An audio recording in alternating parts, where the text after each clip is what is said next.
I want you to stop losing money on the wheel strategy. If you're losing money on the wheel strategy and you're trying to buy shares of stock and then sell some shares at a higher price by selling the call and you're losing money or things are not working out, I want to share with you 2 tips in this video to kind of ramp things up into your profitability or go from, if you're not consistent, going to more consistent. If you don't know me, I'm Sasha, the options coach. I've been coaching people to trade options over the last decade, from one-on-one to also classes.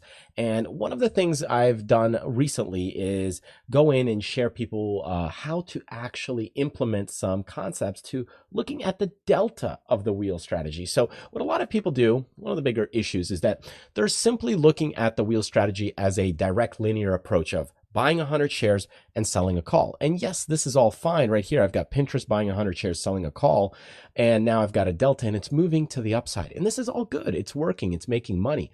The problem is that sometimes stocks go down. And after a stock has made a pretty significant move, we could actually sell an additional call right here to trim and cut the delta down. Now, yes, some people are going to argue and say this is not the wheel strategy. And in theory, it is not. But trading is not all direct yes and no. It's more dynamic. It's more fluid. It's organic. And what you're really trying to do is manage positions.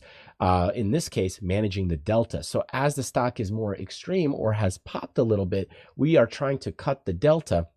And when we try to cut the delta, if the stock pulls back, we are going to go ahead and actually lose less than we would if we simply only sold one call contract. So this is the advantage, is learning to manipulate and modify deltas is quite a key.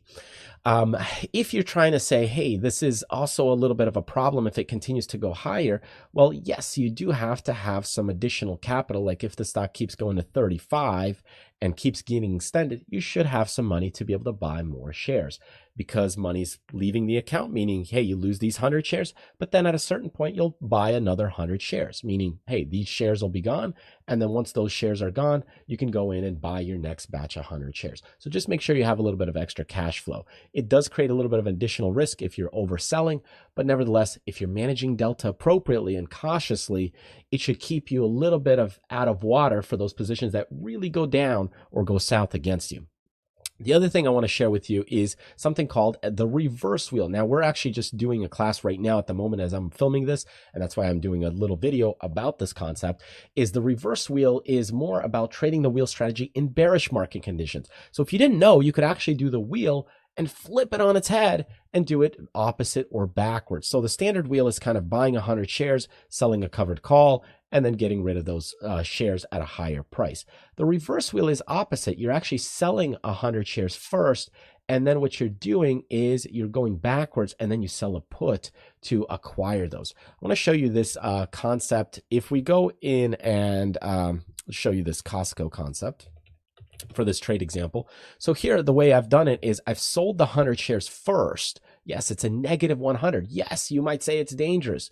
But if you do it in stocks that are, top S&P 100, stocks that are less likely to get acquired, a little more stable positions, this gives you some variance to the portfolio. So what I'm doing here is I'm selling first, and I sold at 905.60, and I'm looking to buy it back at 900. Now the stock is already at, below 900, so I will probably get pushed those 100 shares, the 100 shares that I need, because I am short 100 shares. And by adding this put and selling this, it's saying I'm willing to take those shares at 900 or lower. And in this case, I'm also getting paid $855 for waiting. So what you're doing here is you're actually creating a negative delta.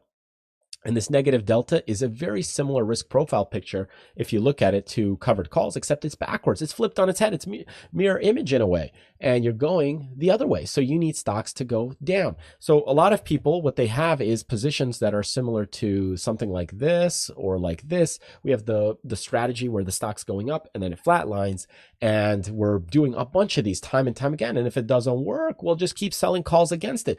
But the thing is that puts you in a lot of bullish positions. And a lot of bullish positions is not always what you want. So instead, if we get a little bit of variation and do some bearish positions, now we have a dynamic portfolio that's a little bit different. It's not everything in one way, one direction, one spot. So this gives you some variance to that portfolio, allowing you to make money on the downside. So here, what we're doing, selling shares at 905 and buying them at 900. Or in other words, if I bought something at 900 and sold it at 905, I make 560 bucks plus the 855, giving me a final net total of 1415 at expiration. Now, we don't know if this will continue to go down. I really don't. Usually positions on the downside don't always happen for a long period of time. It may happen for a couple of weeks, a couple months. In some bearish market conditions, it could trend down for quite a while. But what it does do is allow you, when markets tank a little bit, it allows you to get some variance. So this way, not everything is going down all at once. Now I've got some positions that are at least profiting and making some form of income or money. And you'll be able to see this here on this reverse wheel strategy. Anything with a negative delta pretty much is going opposite against the grain. And then you can have some profits when the market's going actually to the downside. And that's the huge advantage to it. So if you're not doing the wheel strategy and it's not working, it may be you're in a different environment or market condition. It may be that you're not selling enough calls against it to finance and pay off that position.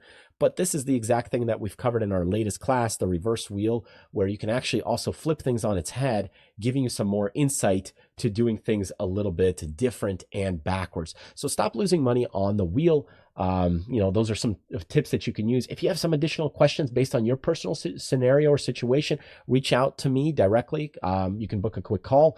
You can also text me, and be happy to answer some of your questions, or even create a custom learning path specifically for you. So check out our website. Let me know if you have questions based on your personal situation, and I'll be happy to get back to you. Anyways, thanks for watching. Truly appreciate it. I will see you next time. Take care.